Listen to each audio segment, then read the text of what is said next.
మీకంత ప్రజాస్వామ్యం మీద నమ్మకమే ఉంటే, ప్రజలు తప్పు చేశారని నువ్వు భావిస్తే 11 మంది నీతోటి రాజీనామా చేయండి.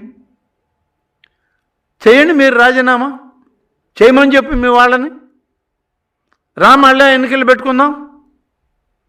అందులో నువ్వు కూడా రావేమో, మిగతా వాళ్ళ సంగతి దేవుడేరు.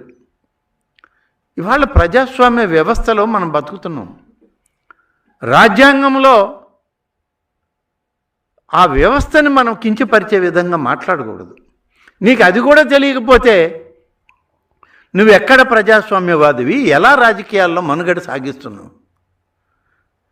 ఇవాళ ప్రజాస్వామ్య విలువల్ని కాపాడాలనేటువంటి వాళ్ళు నీ గురించి ఒకసారి ఆలోచిస్తే బాధపడుతున్నారు, కన్నీటి పరిమితం అవుతున్నారు.